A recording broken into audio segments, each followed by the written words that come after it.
Bonjour à tous, alors aujourd'hui on va parler salade, cornichons et oseille autour d'un projet assez sympa, c'est-à-dire la réalisation d'un carré potager. Alors j'en ai un petit peu marre finalement d'utiliser mes grosses machines comme la panoteuse, scie à format, toupie, dégauchisseuse, scie à onglet, etc. Tout cet outillage ultra perfectionné et j'ai décidé donc de revenir au basique. Voilà, ça me manquait, donc j'ai décidé de faire ce projet uniquement avec une scie circulaire sans même utiliser son rail, une scie à main avec quelques ciseaux à bois. Et alors pour la composition de l'ouvrage, j'ai récupéré tout simplement des lames qui composent un ancien abri de jardin, ce qui m'a permis donc de récupérer les entailles comme vous pouvez voir ici sur la planche et le côté rainuré languetté. J'ai juste dû donc refaire quelques entailles et recouper des planches pour mettre à mesure. Vous verrez tout ça dans les images. Je vous souhaite à tous un bon visionnage et puis donc on se voit en fin de vidéo pour parler salade, cornichons et oseille. Bon visionnage!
Voilà donc arrivé à la fin de cette vidéo. Alors avant de parler de salade, de cornichons et d'oseille, je vais vous donner quand même quelques petits conseils si vous aviez l'intention de réaliser ce type de carré potager chez vous.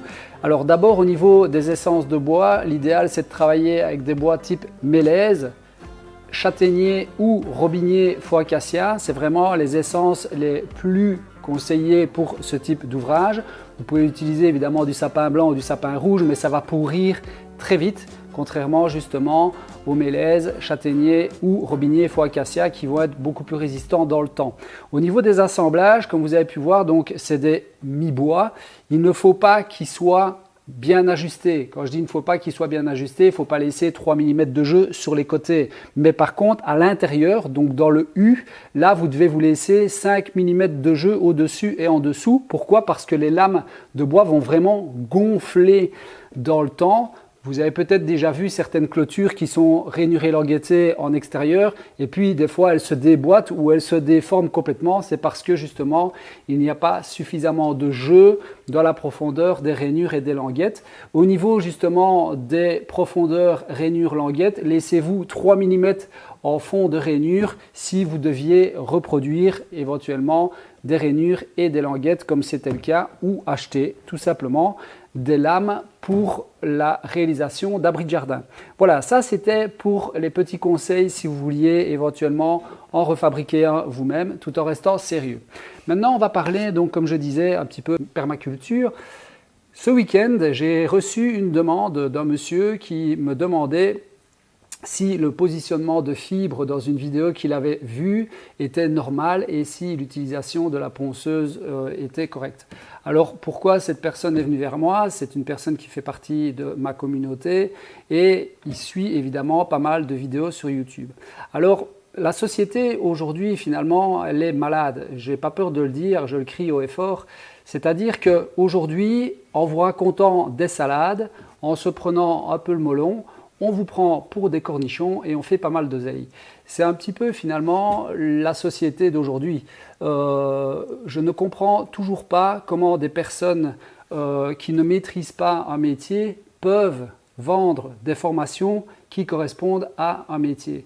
Alors, je sais, ça ne fait pas plaisir quand je dis ce genre de choses et je le dis sur un ton très très calme. Mon combat, c'est celui-là, c'est-à-dire d'essayer d'informer, de donner des bonnes informations. Quand je me trompe, ça peut arriver et ça arrivera encore, j'essaye toujours de faire une vidéo derrière pour dire je me suis trompé, attention, ne reproduisez pas ce que je fais. Aujourd'hui, si vous voulez, il faut avoir une posture où on maîtrise un sujet, où on fait des belles images et ces belles images vous donnent le sentiment que la personne qui est face à vous maîtrise son sujet. Alors il faut savoir qu'en Belgique, la menuiserie c'est un métier protégé. Donc pour pouvoir s'installer en tant que menuisier et pour pouvoir exercer le métier de menuisier, on doit être diplômé. Donc aujourd'hui, je me pose quand même une question. D'ailleurs, nous avons alerté les instances publiques il y a maintenant 15 jours, à savoir est-ce que c'est légal de vendre des formations sur les machines-outils à bois qui mettent l'intégrité des personnes en danger. Alors là, c'est dans mon domaine, mais ça peut être sur 36 domaines. Si je fais une formation aujourd'hui concernant justement la permaculture, qu'est-ce que vous risquez? Pas grand-chose. Si je fais des formations sur les tableurs Excel ou sur la suite Office, qu'est-ce que vous risquez? Pas grand-chose. À partir du moment où on vous vend des formations, parce que, attention, il faut bien faire la scission entre les deux choses. C'est-à-dire que les gens qui font des vidéos sur YouTube et qui vous font des tutos et qui vous disent « Ah, moi je fais comme ça, mais c'est très bien et ça peut inspirer pas mal de gens. Beaucoup de gens s'inspirent de ce qu'ils voient sur les vidéos et beaucoup de gens d'ailleurs sont attirés vers le domaine du bois au travers de ces vidéos. Et ça, c'est très bien, c'est même très positif pour le domaine du bois.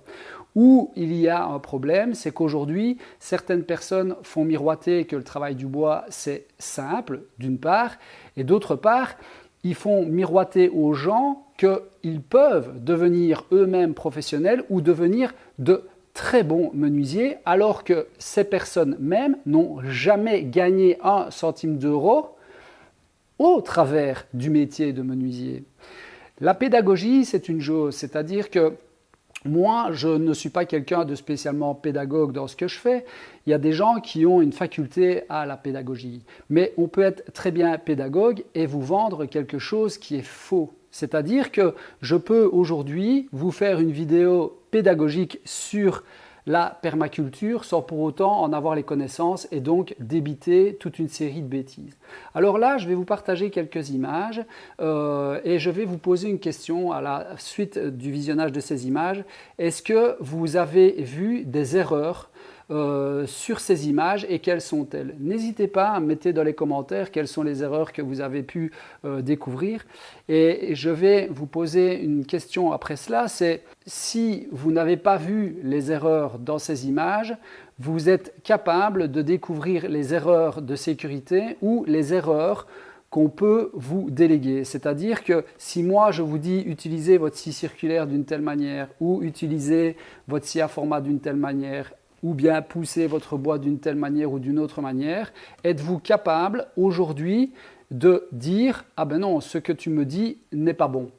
Et c'est donc toute la problématique, si vous voulez, c'est qu'aujourd'hui, à partir du moment où on a une excellente communication, qu'on a une certaine notoriété, on peut vous faire avaler n'importe quoi. C'est-à-dire qu'aujourd'hui, pour pouvoir déléguer des formations en menuiserie, on a besoin d'agrément. Pour pouvoir être menuisier, on a besoin d'un diplôme. Comment peut-on aujourd'hui vendre des formations en ligne sans être ni diplômé comme menuisier, ni agréé en tant que formateur dans le domaine de la menuiserie? Alors, je vous demanderai qu'une seule chose, si vous n'avez pas vu les erreurs, moi demain je ferai une petite vidéo qui s'appellera mes réponses où je vais expliquer toutes les problématiques des images que je viens de vous partager. Alors il faut savoir que ces images évidemment c'est ces formateurs qui les ont mises en place. Donc si eux-mêmes ne sont pas capables de gérer les bases des gestes en sécurité, comment voulez-vous que ceux-ci vous les délèguent et vous permettent de travailler en sécurité? Donc voilà, c'est tout ce que j'avais à dire. C'est faites attention, les images et les belles images, ça n'apporte pas tout. C'est très bien parce que ça amène les gens vers le domaine du bois. Donc ça, c'est très bien, il faut continuer. Mais je pense que chacun doit rester à sa place. Si vous connaissez un bon prof de maths, vous pouvez vous amuser à calculer. Sinon, 3 petits traits, aucune mesure et on s'en sort. Quand on est électricien et qu'on veut faire des tutos sur la menuiserie, on doit pouvoir dire aux gens qu'on découvre la menuiserie. Quand on est plombier et qu'on fait des tutos sur l'électricité, on doit pouvoir dire qu'on découvre l'électricité. Eh bien, quand on est électricien ou je ne sais quoi d'autre et qu'on fait des tutos sur la menuiserie, on doit pouvoir dire aux gens que nous sommes amateurs du domaine et que donc ce que l'on dit n'est pas parole d'évangile. Et le souci de la notoriété d'aujourd'hui, c'est que la parole d'évangile est donnée justement à toutes ces personnes par rapport au nombre qui est marqué en dessous du logo de la chaîne YouTube, TikTok, Instagram ou je ne sais quel autre réseau. Je le dis et je le répète, pour moi, la menuiserie ne s'apprend pas en vidéo et encore moins l'apprentissage des machines parce que les gestes des personnes doivent être corrigés au moment où ils utilisent la machine et ça, aucune, je dis bien aucune formation vidéo ne pourra le faire. Peu importe la pédagogie de la personne, peu importe la mise en place des images et montrer les choses, il faut pouvoir corriger les personnes en direct dans un atelier de menuiserie. Et de nouveau, posez-vous la question, quels sont vos recours en cas de blessure? Quelle est la responsabilité du formateur en cas de blessure? C'est des questions à vous poser et surtout, posez la question de savoir quel est le cursus en rapport au domaine de formation. Donner une formation Excel, c'est une chose, on ne risque pas grand-chose. Donner une formation de menuiserie ou donner une formation de saut en parachute en vidéo, ça peut quand même amener certains problèmes. Et si la personne qui vous donne ces formations n'est pas formée elle-même dans ce domaine de compétences, posez-vous juste les questions de savoir s'il est judicieux d'acheter ce type de formation. Donc cette vidéo était plus sur la bienveillance, que les choses soient bien claires. Moi je suis très calme, il n'y a pas d'excitation comme ça a pu être auparavant. Je suis passé au-dessus de tous les haters ou de tous les fans qui sont aveuglés justement de ces stars de YouTube. Moi je continue mon petit bonhomme de chemin, je vais revenir avec des vidéos justement sur la pose de châssis que je dois faire dans mon appartement en France et je reviendrai avec d'autres vidéos comme je continue et comme je l'ai toujours fait dans le partage. Voilà, j'en ai fini pour cette vidéo aujourd'hui. Je vous souhaite à tous une bonne soirée ou une bonne journée en fonction de l'heure à laquelle vous regardez cette vidéo et je vous dis donc à bientôt pour de nouvelles aventures. Salut, salut! Dis Chou, en parlant de permaculture, attends, il y a une chaîne absolument qu'il faut aller voir, c'est Steph Hortensia. Apparemment, tu sais planter des choux avec un cône et une masse. Va sur TikTok, on va regarder ça tout de suite. Allez, on se retrouve au potager.